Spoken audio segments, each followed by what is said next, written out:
Olá, estamos aqui mais uma vez para mais um podcast do Uniprocessos. E hoje nós vamos falar de um assunto que teoricamente é muito falado, mas ainda é muito pouco ouvido, que é sobre feminicídio.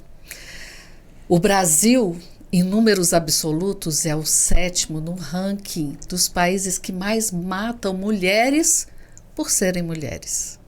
E pasmem, o Distrito Federal está no terceiro lugar, né? Em números, obviamente, proporcionais de que mais matam mulheres no Brasil. E para esse papo, nós temos aqui dois convidados muito especiais, o professor Marcelo, doutor em economia, nosso professor, que foi convidado para a gente também falar sobre essa questão econômica, se ela aparece, se está vinculada no feminicídio, e nossa querida professora Olívia, do crime, né, professora? Quem poderá nos defender? A professora Olívia, com certeza, né? Então, gente, esses números aqui, nós estávamos falando um pouquinho antes de começarmos a gravação, é assustador. Parece que quanto mais informação, a gente imagina que quanto mais a população é esclarecida, isso falando mundialmente, no Brasil e no Distrito Federal, quanto mais a lei, as políticas públicas chegam, a gente imaginaria que isso diminuiria, né? Mas o que a gente está vendo é que, por exemplo, no ano entre 2022 para 2023, houve um aumento de mais de 100% no feminicídio no Distrito Federal. No Distrito Federal, capital do país, imagina, né? Por isso que nós somos o quinto, né, professor? A gente estava vendo, era o 7, passamos a ser nós o quinto. Subimos ou descemos? Ganhamos mais 2 posições nesse ranking nada honroso. Nada honroso. 5º lugar em números absolutos. Isso quando a gente tem países que apedrejam mulheres na rua ainda. Não é isso, professor? Nós estamos à frente deles. Nós estamos à frente deles. O que dizer disso, professora? Primeiro a gente tem que começar, vamos esclarecer que muita gente ainda tem dúvida. Né? O que é mesmo o feminicídio? Né? Que as pessoas falam assim, não, gente, isso é um homicídio qualquer, matou um homem, matou uma mulher, é um homicídio. Qual é a diferença? A tipificação desse crime, né? Então, professora, o feminicídio ele foi incluído no nosso Código Penal no ano de 2005 como uma qualificadora do homicídio, que está ali no artigo 121. Então, a gente tem a origem da palavra homicídio, né, que nós vamos dividi-la em latim, homem, de homem, sídio, de matar. E o código fala matar alguém, mas ele não traz a descrição de qual gênero nós vamos estar falando que pode ser vítima. Então, quando nós tínhamos, antes do ano de 2005, a morte de mulheres que incluía em razão do seu gênero ou no próprio contexto familiar, que é onde acontece muito essas situações, simplesmente era tido como um homicídio, uma morte, entre aspas, aqui, natural, normal. E aí ela passa a vir como uma qualificadora, o que vai trazer naturalmente um aumento de pena. Então essa mulher que ela vem a óbito, que ela é morta pelo seu companheiro, ou ela é morta em razão do seu gênero, hoje a pena mínima vem para 12 anos. Que vem uma outra diferença com outro termo, que é o femicídio. Femicídio é quando eu simplesmente mato a mulher, mas ela não é morta pelas suas questões de gênero e ela não é morta no seu contexto doméstico, né, no seu contexto familiar. Então tem muita gente que faz essa diferença e acredita que o feminicídio ele tem um dispositivo legal específico, como um artigo 121A, artigo 121B no Código Penal, mas ele vem inserido aí como uma qualificadora para aquela pessoa cujo sujeito ativo tanto pode ser o homem como pode ser a mulher, mas desde que a mate nesse tipo de contexto. E é uma informação, professora, que por mais que nós tenhamos, né, trabalhado com essas temáticas, por mais que a gente tenha algumas campanhas, buscando sinalizar para a população e principalmente para aquelas mulheres que em um primeiro momento se enquadram em um contexto de violência doméstica, que seja patrimonial, que seja moral, psicológica, Física. ou mesmo sexual, a física, Sexual. né? Que muitas vezes nós acreditamos assim, né? O que é íncito em alguns relacionamentos. Não, ele fez a primeira vez, mas é porque ele estava nervoso. Não, é assim porque é o jeito dele. É um bom provedor. É um bom provedor. É um bom provedor, entrando na questão econômica. Eu preciso dele porque eu tenho 2 filhos, tenho 3 filhos, é ele que sustenta a casa. Eu estou me dedicando à minha família, ao meu casamento. Eu já atingi uma certa idade e não consigo fazer a retomada para o mercado de trabalho. E aí vão se criando algumas dependências. E aí vem aquela história, né? Mesmo com os mecanismos de comunicação para você se identificar como vítima de violência doméstica, para você ter ajuda, mesmo assim a informação ela não chega a todas as pessoas e nem todas as mulheres têm aquela coragem de efetivamente denunciar. Nós aqui no Uniprocesso nós temos muitas atividades, né, extensionistas, né, e a senhora já participou de algumas, Sim. né, ligadas com atendimentos exclusivos a mulheres. Sim, nós tivemos recentemente um atendimento no Conjunto Nacional, no shopping, um dia de atendimento para prestar esclarecimento à sociedade em relação a todas as ocorrências de violência doméstica. E o interessante, professor, é que quando nós vamos... O que vocês, né? O que vocês, professores e alunos, né?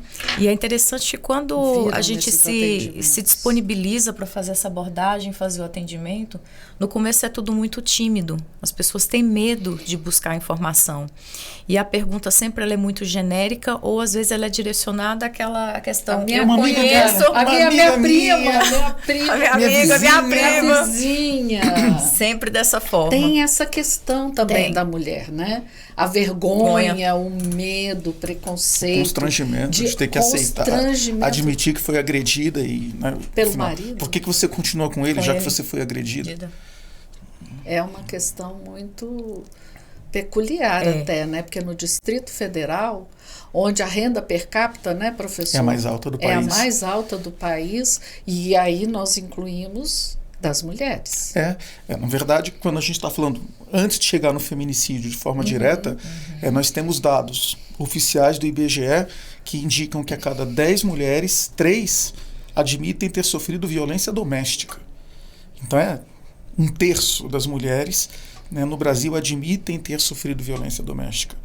E aí, quando a gente traz esses dados gerais, e aí já do feminicídio, que o Brasil ocupa hoje a 5ª posição, a gente vê que, na verdade, a gente está lidando com o número de uma guerra. Porque nós estamos lidando com o número de uma guerra, professor. E é verdade. De 2015 a 2023, um período de 9 anos, foram registrados pelo Fórum de Segurança Pública no Brasil 10.655 feminicídios. Então são 10.000 no intervalo de 9 anos. Isso são números de guerra. Ou se a gente comparar com essa situação triste que nós estamos vivenciando do alagamento na região sul do Brasil, o número de mortos não chegou a 200. O número de feminicídios no Brasil em 2023 foi de 1.463. Quer dizer, 6 ou 7 vezes maior do que o número de uma tragédia climática. Então nós estamos lidando realmente com uma situação de guerra, né? Alguns intelectuais poderiam chamar isso quase um genocídio. Não, os números são muito desconcertantes. 4 em cada 10 mulheres são vítimas de violência doméstica, 1 a cada 6 horas. É muita 4, coisa. Pois é. Isso é porque as pessoas acham que a violência doméstica ela é física. Né? Considera violência. Não, mas o meu marido nunca me bateu. Né? Ele nunca te bateu, mas ele te chamou de gorda. Ele falou que você é feia. Ele fala que você não sabe se comportar perante as pessoas. Ele não leva você intelectualmente limitado. Intelectualmente você não tem capacidade para estudar. Você não vai chegar a lugar algum. Nenhum. Você não pode estudar. Você não pode fazer uma faculdade. Você não vai conseguir passar no concurso. E passou porque, sei lá porquê. E se passou, assim, alguma coisa, né? Porque foi muito fácil esse concurso. Ou, quando não vem insinuações mais pesadas, com favores certeza, sexuais. Você está saindo com alguém. Você está, né? Exato. Você não poderia ter. Você está ganhando mais do que eu? Como? Não, isso não é pelo seu mérito. Né? Não pelo mérito intelectual, pelo menos. Esses números de 2023, 1.463, dá exatamente no Brasil um feminicídio a cada 6 horas. É muita São coisa. 4 mulheres mortas por dia no Brasil, em 2023. 4 mulheres mortas por dia por serem mulheres. Não é a violência genérica, estou falando de feminicídio. 4 por dia. Né? Números de guerra. Pois é, e em Brasília, que nós temos aí terceiro lugar proporcional, né, números proporcionais no Brasil, é muita coisa, porque a gente pensa assim, porque a mulher é dependente financeiramente, né? Obviamente aqui em Brasília tem muitas, né, dependentes financeiramente, mas também tem muitas mulheres que sofrem violência doméstica, né? E não denunciam. Não é verdade? Esses números que a gente fala já tem aí, já se estima de alguma coisa entre 60% e 100% de subnotificação. Né? Ou outros casos que não são tipificados como feminicídio, mas que, se for analisar um pouco mais a fundo, é feminicídio. Em Brasília nós tivemos, no Distrito Federal em 2022, nós tivemos 17 casos tipificados como feminicídio. Em 2023, 34. Um aumento de exatos 100%. Não apenas você teve um aumento de 100%, mas é o crime que mais cresce no Distrito Federal. Nenhum outro crime tem uma taxa de crescimento de 100%. A não ser as tentativas de feminicídio, que em 2022 foram de 34 e 2023, 78. 110% de aumento. Então dobra a taxa de feminicídio e, mais do que dobra, a taxa de tentativas de feminicídio no Distrito Federal. Que não está, se a gente pegar o ranking de casos de feminicídio, o Distrito Federal não aparece nem entre os 10 primeiros. Primeiro é São Paulo, seguido por Minas, Rio de Janeiro, Rio Grande do Sul. Mas se você analisa em termos proporcionais, relativos, por grupo de 100 mil mulheres, aí Brasília atinge a terceira posição. Então, muita coisa. É muita coisa. E aí isso acontece em todas as camadas sociais, né, professora? Você que acompanha isso de perto, não é a mulher que é desinformada ou pouco escolarizada. Não. A gente tem essa visão, vou falar assim, preconceituosa de achar que a violência doméstica e o feminicídio só vai acontecer com aquelas mulheres que não têm nenhum tipo de informação. Mas, evidentemente, que elas são um pouco mais vulneráveis. E quando acontece, né, claro que a notícia sai esparramando e vem aquela notícia de que o crime ocorreu na periferia. Mas nós temos muitas mulheres que são aí, vou dizer, escoladas, né, muito bem informadas, e que elas são tão vítimas quanto as demais. Só que existe o medo, existe a vergonha de denunciar, a questão da exposição, que seja no meio da sua família, que seja no meio social e principalmente no trabalho.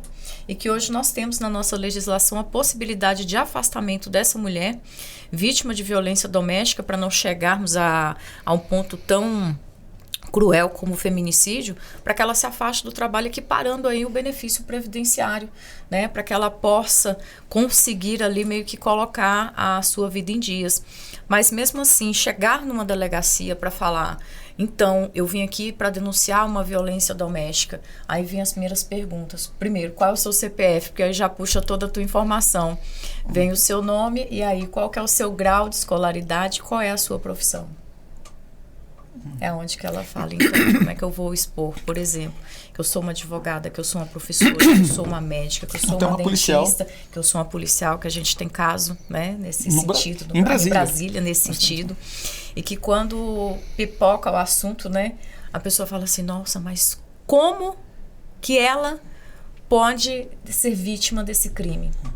E para aquelas que são conhecedoras da lei, então você conhece a lei. Mas você deixou, outro lugar, você era policial. Você deixou isso acontecer com você? E aí vem aquela história, mas ele, nossa, bom marido, tão tranquilo.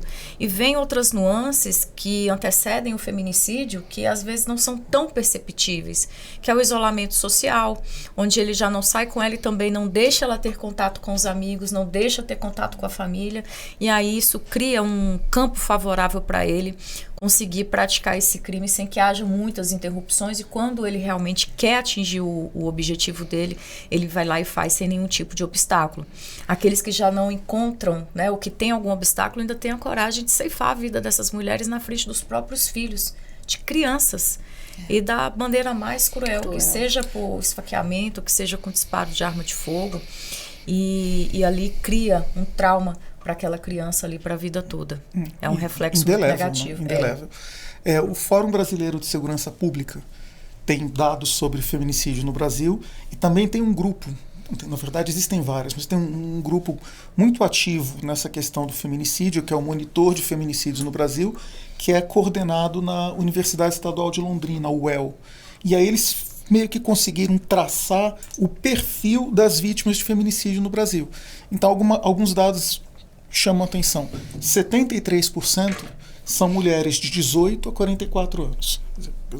Praticamente todos os casos, então, 3/4 deles, mulheres de 18 a 44 anos. Entra o componente do racismo também. 62% das mulheres mortas são negras ou pardas. Pretas ou pardas são 62% desses casos. Outra coisa que chama atenção. Quem comete a agressão? 73% são parceiros ou ex-parceiros. E 20% são familiares. Ou seja, 93% dos casos de feminicídio são cometidos por pessoas muito próximas. Parceiro, ex-parceiro e família. Só 7% são causados por desconhecidos. Né? Então, a sensação da insegurança é maior. Como a gente observou durante um aumento nos casos de feminicídio e também de violência doméstica no período da pandemia. Porque você colocava a vítima e o agressor juntos, trancados no mesmo ambiente. Sem poder sair, né? Porque estava proibido. Estava proibido. Né? Então foi um período marcante, extremamente angustiante também. E aí fica para as autoridades, né, nessa época, buscar entender os sinais, né? A gente teve caso de vítima de violência doméstica que estava ligando para a polícia para fazer pedido de alguma pizza, alguma comida, para a polícia poder chegar ao local para poder retirar ela ali daquele ambiente que ela estava sendo violentada. Porque aí nesse momento não dá para ligar para a polícia e falar, então, vem aqui que eu estou sendo vítima de violência doméstica, meu marido estou preso em casa com meu marido, ele está me ouvindo. Eu estou aqui, ele está me ouvindo, não vai ser atendido. Hoje a gente tem alguns sinais, né? Principalmente o de fazer o X na mão com o vermelho, né? Você pode usar um batom, uma caneta, para chegar a algum local e identificar. Mas se o seu agressor também te vê com o X, porque agora está divulgado, é bem complicado. E é complicado quando a mulher chega às autoridades. Chega a polícia, chega de frente para um juiz homem, um promotor homem, que nós vimos essa semana o que aconteceu, né? Uma vítima de violência doméstica teve a fala do promotor, porque o casal tinha 5 filhos, e disse que eles deveriam, na verdade, se aquietar o facho.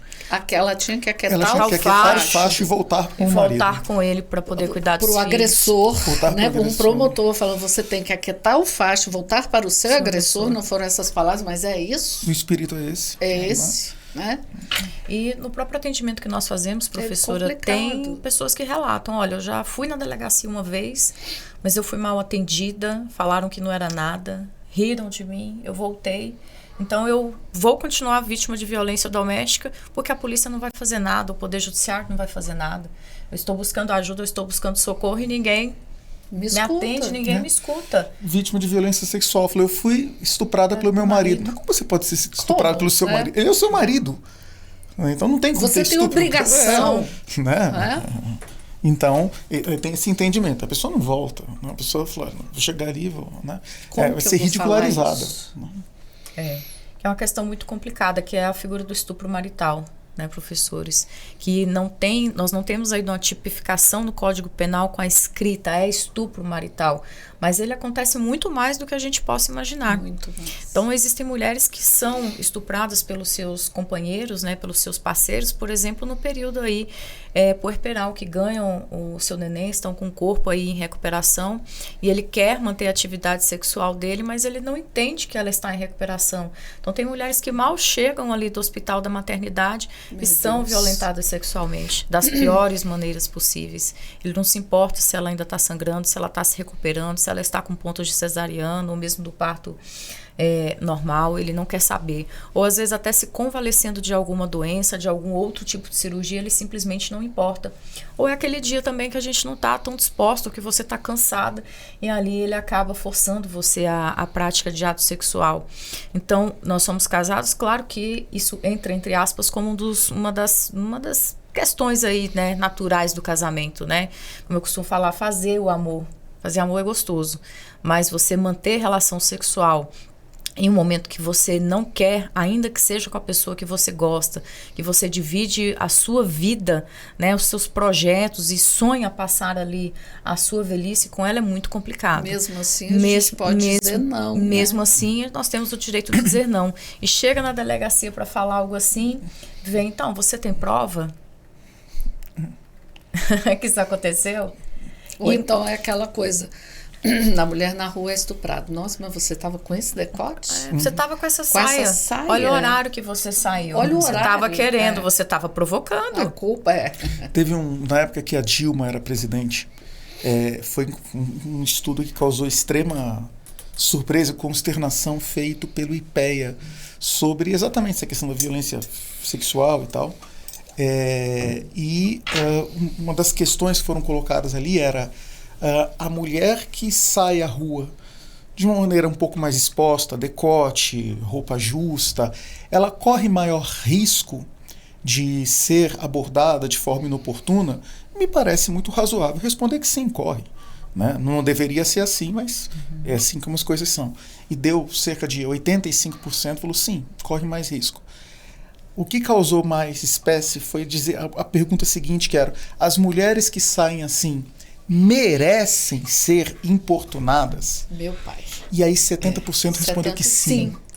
E aí quando esse estudo saiu, claro, o pessoal foi criticar, falou, sim, claro que é um estudo enviesado, né? A maioria de quem respondeu é homem e coisas dessa natureza. E aí o IPEA, coisa que não costuma fazer muito, falou, olha, precisou vir a público, falou, olha, vamos explicar a metodologia da pesquisa. E a maioria dos respondentes foi mulher.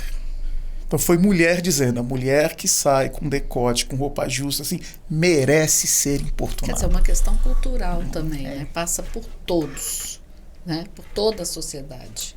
E o que em políticas públicas está sendo feito em relação a isso? Muito pouco, né, professora? Muito pouco. Muito pouco, né, professora? Quando você observa os programas, de qualquer maneira, de atendimento à mulher, a gente observa que 70, 80... Primeiro que você... Raramente você executa integralmente o orçamento desses programas. Né? Eles não são utilizados de forma integral. E quando você utiliza, 70% ou 80% dos recursos são consumidos em gastos de custeio. Salários, não em ações propriamente efetivas. Ditas. São em ações ali, digamos, de funcionamento da própria máquina. Não em políticas afirmativas, políticas efetivas que encaminham. Que devia ter políticas públicas de treinamento do judiciário, né? Principalmente. Da polícia, para esse atendimento, né? Porque como a gente vê, não é questão só, né, professor, de orientação, de informação. É muito maior, né? Então, o trabalho, só a Lei Maria da Penha, ela não consegue passar por tudo. Melhorou, obviamente, né? É um avanço. É um avanço grande, mas não pode parar aí, né? Porque quando a gente fala no atendimento dela, por exemplo, na polícia, e aqui nós temos delegacia especializada, temos duas, né? Uma que fica em Ceilândia e a outra aqui na Asa Sul, no plano piloto. É preciso que aquele atendimento inicial ele seja feito da melhor forma para que ela realmente tenha coragem de contar tudo, né, e que a ocorrência seja registrada para que a gente leve ao crivo do Poder Judiciário e analise perfeitamente. Mas, às vezes, quando nós temos homem no balcão para fazer o atendimento, ela recua. Tem mulher que chega na porta da delegacia e quando vê que o expediente só tem homens no atendimento, ela dá meia volta e vai embora. Ela sequer tem um conhecimento que existe o atendimento com o psicólogo e com o assistente social e com o jurídico dentro da própria delegacia para que antes que o registro da ocorrência seja feito, ela tenha um acolhimento. E ela tenha uma orientação também para que a gente consiga identificar realmente qual crime que ela está sendo vítima de verdade. E existem alguns encaminhamentos para aquelas mulheres que não têm condições financeiras para ser submetida a tratamento psicológico. Porque, enfim, a violência moral e psicológica a gente não consegue identificar olhando, ela é muito invisível. Mas com o tratamento e os laudos que são ali emitidos por profissionais que fazem atendimentos e que aplicam os testes da área, a gente consegue identificar. Chega no Poder Judiciário, se eu tenho um juiz e um promotor para analisar um caso, ela vai pensar o seguinte, então, e o cara vai ter o advogado, homem. Ela vai se intimidar e não tem ninguém para fazer a defesa técnica dela ali, para poder estar assistindo aquela vítima, ela se sente sozinha. Não raras vezes ela não tem coragem de relatar ou não consegue relatar o que realmente aconteceu. Aí o cara às vezes é absolvido, quando ele sai do fórum ele mata ela. Boa parte dos casos de feminicídio que a gente observa no Brasil e no Distrito Federal, a vítima ela já tinha algum tipo de ordem de restrição. Tem. Né? Já tinha sido ali.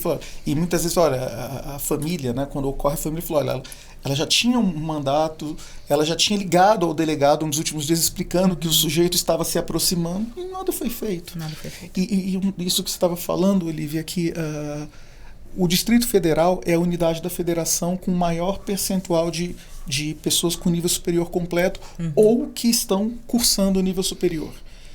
E nem entre esses que a gente imagina são pessoas que têm maior acesso à informação, nem entre esses certamente é alto o percentual de pessoas que conhecem esses dados que você acabou de dar, né, do direito que se tem, do que se pode fazer. E naquela ação que a professora Claudine mencionou no início, do Uniprocessos, ali certamente se lidou com muitos casos em que as mulheres que foram procurar ali não tinham a menor noção dos direitos que elas tinham, não é isso? Nenhuma. O Conjunto Nacional, Nada, né? Nada. Em outros lugares em também, outros locais também. Você já acompanhou, né? Sim, os projetos extensionistas. Sim, nós acompanhamos um caso na Cidade Estrutural que ali foi bem marcante para todo mundo, porque a gente pensa que as pessoas têm um mínimo, pelo menos, de informação. E ali não se tinha um mínimo de informação. E aí, à medida com que você, inclusive, vai falando para ela qual que é o contexto, o que pode acontecer em termos de violência, elas começam a se identificar e elas começam a chorar, inclusive, na presença da gente. Porque diz que não sabe. Não sabiam que era violência. Não sabe que é violência. Aí está ali, muitas vezes, na dependência financeira, principalmente, quando a gente trata de locais mais periféricos. E, o pior, a violência emocional, que ela não faz ideia do que seja isso. Ela não consegue entender. E às vezes não sabe nem que está sofrendo violência, né? Fala assim, ela não sabe. É a ordem das coisas. É como as coisas são. Isso. Todo o meu entorno aqui lida com isso. Então, deve ser normal. E uma frase também que a gente escutou em algumas situações, professora. Eu já me acostumei com esse sofrimento. Eu já me acostumei com esse sofrimento. Ela tem dificuldade de sair para poder denunciar. Aí ela vai sofrendo. Aí, no primeiro motivo que ele encontra, ele acaba matando. A gente vê muitas vezes essas denúncias vindo quando essa violência da mulher começa a se estender aos filhos. Porque a mulher fala assim, não, peraí, eu casei com ele. Então eu aceitei. Foi uma escolha minha. Mas meus filhos não. Então a hora que chega nos meus filhos, não, agora eu me manifesto, agora eu não vou aceitar. Mas às vezes não dá nem tempo. Às vezes não dá nem tempo de poupar os filhos. E às vezes ela ainda aceita e submete os filhos, entre aspas, né? Submete, entre aspas, aqui, a presenciar, porque não quer desmontar aquela família. E para muitas é aquela história, né? O sonho que eu tinha de construir uma família, de casar. Não, ele é um marido ruim para mim, mas ele é um bom pai. Um excelente pai.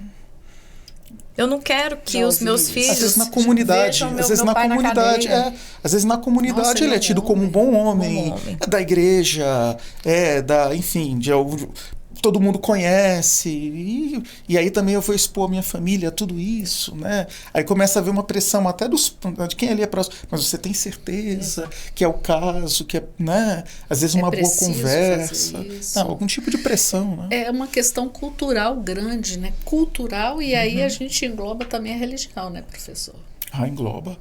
Né, e muito interessante, a gente estava observando, né, nessa nossa conversa, eu fui observar ali no Velho Testamento, ali quando a gente olha ali os primeiros livros, ali o Deuteronômio, ali no capítulo 22, quando ele cita situações em que um homem pode se divorciar de uma mulher, é só o homem, a mulher não pode, o homem pode dar carta de divórcio. Mas assim, até a questão da violência sexual, então assim, olha, tá lá no 22 de Deuteronômio, que se a mulher se casa e o marido a acusa de não ser virgem, os pais da menina podem provar a virgindade dela mostrando as evidências materiais, as roupas e os lençóis manchados. Se isso for comprovado, esse homem ele pagava uma multa por ter difamado a moça, e aí, como castigo, ele nunca poderia se divorciar dela. Vai ter que ficar com ela até o fim. Claro que se ela de fato não fosse virgem, aí ela era apedrejada por ter prostituído a casa do seu pai. Lembrando que isso é muito mais do que 2000 anos atrás. Exatamente, né, gente? muito Pelo mais. Amor de Deus. Mas e aí, o pessoal põe isso como se fosse hoje. Como se né? fosse contemporâneo.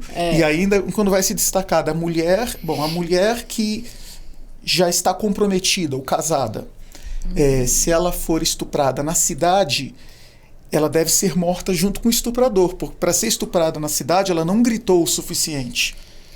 Né? Então, era de se esperar que se ela gritasse, alguém ouviria e viria acudir. Se ninguém acudiu, porque ela não gritou alto bastante, então, de certa maneira, pactuou com aquilo, então é apedrejada junto. Agora, no campo, ela poderia viver. Porque aí sim, no campo, mesmo que ela gritasse, ninguém ouviria, então aí ela pode viver. Se essa mulher não tivesse comprometimento, quer dizer, se ela não fosse casada ou não tivesse já prometida em casamento a alguém, aí o estuprador pagaria uma taxa, a família casaria com ela e estaria tudo resolvido. Né? Então, quando a gente observa essa formação cultural, eu lembro que até, já que a gente falou de Bíblia, quando chega lá em Mateus, lá no capítulo 19, é Jesus falando que não deveria haver divórcio. Né? E aí os fariseus, mas Moisés nos autorizou, falou, por causa da dureza do coração de vocês. Mas não era assim no início. E aí os fariseus, poxa, mas eu não posso me separar a hora que eu quiser, tá melhor nem casar. Então já nessa ideia de criar um vínculo, uma dependência, né, em que a mulher separada, obrigação, até hoje, né, a mulher separada com filho, pessoal, tá louco, vai se meter com uma mulher com filho? Né? Aí o pessoal tem as piadinhas, a mulher Kinder Ovo, a mulher que vem com surpresa, a mulher... Né? Isso vem até hoje. Né? E Brasília tem alguns aspectos muito peculiares. Sim. Porque o que me chamou a atenção? A posição de Brasília em termos proporcionais, de ser terceiro. Né? E aí tem vários estudos que sugerem que um dos elementos que pode explicar isso é exatamente o fato de Brasília ter a maior renda média do país, da federação. A renda média do brasileiro, a renda per capita, é de R$ 1.800, independente do gênero, só pegando só a renda média. Em Brasília é 3.300, é quase o dobro, é muito acima da média. Né? Então já se ganha, tudo bem que o custo de vida é maior, mas a remuneração é maior aqui. E na média no Brasil, a diferença de salário é de 20% a 25% entre homens e mulheres. Claro, os homens ganhando mais. Em Brasília essa diferença cai para 8%, muito em função do serviço público, que não pode discriminar pelo gênero. Não pode discriminar. Então aqui você tem mulheres que ganham igual a homens, ou a discrepância é menor do que no resto do Brasil. Então, a dependência econômica é menor, como mencionou a professora Olívia. Né? Às vezes a pessoa permanece no relacionamento pela dependência econômica. E aí isso remete a um dado peculiar de Brasília, quando a gente analisa os casos de feminicídio aqui no Distrito Federal. As causas... Isso vale mais ou menos para Brasília e para o resto do Brasil. 40% a 45%, né, das causas de feminicídio são ciúmes. Agora, o que é desproporcionalmente elevado em Brasília, 30% dos casos, muito mais do que a média do país, é o feminicídio pelo sujeito que não aceita o fim do relacionamento. Então aqui a mulher tem uma independência financeira maior. A mulher é uma coisa, coisificando a mulher. Então ela não tem tanto a dependência econômica, então ela se separa e aí o sujeito não aceita o fim do relacionamento e comete o feminicídio. Se você somar essas duas causas, os ciúmes e o fim do relacionamento, em Brasília, e aí esse dado específico de Brasília, são 73% dos casos. Né? É causado por isso. E aí outros casos que chamam a atenção. E aí dados de Brasília. Desses feminicídios, 63% ocorrem na casa. Em 90% dos casos, os agressores, né, os assassinos, eles já tinham antecedentes criminais. Em 90% dos casos do Distrito Federal. E um dado que eu acho profundamente doloroso e que consterna, 85% dessas mulheres eram mães. E muitas foram mortas na frente dos filhos. Né? Então, assim, quando a gente vive em Brasília, né, que é a maior renda do Brasil, que é próximo ao poder político, a gente imagina que aqui será um ambiente mais seguro, mais civilizado, mas não. Né? Em alguns desses dados se aproxima muito de barbárie, quer dizer, 85% das mulheres que sofrem feminicídio no Distrito Federal eram mães. É preciso falar sobre isso, muito mais do que se é falado, né? A gente acha que se fala, se preocupa bastante, mas não é o que a gente vê traduzido em números, em feminicídios, né? Então, realmente, a gente precisa falar mais sobre isso, porque é uma questão que vai muito além do poder judiciário, muito além do poder de polícia, muito além da comunidade religiosa, né? Porque ela está dentro do lar, né? Como foi dito aqui, a maior parte dos feminicídios ocorre em casa. 63% aqui, dentro de casa. Dentro de e casa. 93% parceiros, ex-parceiros ou familiares. Né? É muita coisa, é muita coisa. Tem que se dar muito mais atenção a isso, né? Porque isso está dentro, culturalmente instalado, né? E se a gente vai falar ainda de mulher trans, né, professor? O Brasil ocupa o 5º lugar no ranking, agora, dado mais atualizado, de feminicídios no mundo. Isso, né, não incluindo mulheres trans. Se você inclui, o Brasil sobe para 3º, porque o Brasil é o país no mundo em que mais mata transexuais. A expectativa de vida de um transexual é menor do que em outros lugares, mas no Brasil é menor do mundo, é 35 anos. A expectativa de vida de um transexual no Brasil é a mesma expectativa de vida que você tem nos bolsões de pobreza e miséria da África, onde você tem endemia de AIDS, que é a expectativa de vida, que é a expectativa de vida extremamente abreviada, porque não tem todo o tratamento que tem no Brasil. Hoje em dia, né, e aqui no Brasil uma doença crônica, né, mas tem que ter o tratamento, né? No Brasil, né? 35 anos de expectativa de vida. E de longe, o Brasil não só é o país que mais mata transexuais, mas é o mais de longe, né, com quase o dobro de casos do segundo colocado. Então, aí se você trouxer esse número para a equação, aí o Brasil realmente é um local que você se depara com um conceito que vai contra os princípios mais elementares do que a gente pensa em contrato social. Da questão a gente pensa naquela noção de Hobbes, o contrato social como uma forma de proteção, ou o contrato de Locke, que é em troca da garantia a preservação à vida e à propriedade. Quando a gente trata do feminicídio, da violência doméstica, nós temos no Brasil uma situação sui generis, que a mulher está mais segura se ela estiver fora de casa e em meio a desconhecidos. Loucura isso. Loucura. É loucura. Que deveria ser o inverso. Ela deveria se sentir mais segura exatamente no meio de seus conhecidos e dentro do seu lar. Da sua própria casa. Ou seja, precisamos conversar sobre isso, precisa-se ter mais pesquisas e, principalmente, ações em relação políticas públicas. Mas assim, não só estudos, né, professor? Está lá todo dia, né? Porque você estava falando aí, o orçamento, muitas vezes não é executado integralmente. Exatamente. Já não são grandes. Não são executados integralmente e a execução se concentra... Fica lá na pesquisa, tal, fez os dados, mas não vai efetivamente aonde é preciso ir. Né? E isso enfraquece a rede de apoio que a mulher precisa. Lógico. Enfraquece muito. Porque ela precisa buscar um local para ela ser mais acolhida. Aí vem aquela história, né? Às vezes se oferece para ela ir para casa-abrigo, mas não tem a mínima condição de se estruturar, porque a verba que seria destinada para isso, ela não tem, não vai trazer o acolhimento para ela para poder ir para fora de casa. Aí o que ela faz na delegacia, professora? Ela diz, não, então eu preciso voltar para casa. Eu preciso voltar porque eu preciso ter um lugar que os meus filhos se sintam bem. E aí não vai funcionar. Então, bem, precisa de um teto, né? Eu preciso de um teto. E para onde vocês estão querendo me levar, na verdade, eu não vou ter nada. Pode até estar sujeita a sofrer outras formas de violência. Direitos básicos, né? Um teto, comer, né? É complicado. É complicado. Mas a gente precisa falar mais. Isso quando não tem um aspecto cultural, como a gente falou aqui do aspecto econômico, mas também do aspecto cultural, da figura da mulher divorciada ou mulher com filhos, que muitos entendem só o fato da mulher divorciada como sinal de fracasso. Ela não conseguiu segurar o marido. Exato. Ela não conseguiu manter o seu relacionamento. E aí, às vezes, vem a recomendação para que ela permaneça num relacionamento potencialmente violento, vem da família, vem da igreja, vem da comunidade. A gente falando assim, mas você vai, né? Você vai agora você se separar, você não pode mais continuar frequentando essa igreja, esse grupo. Você tem que procurar outro.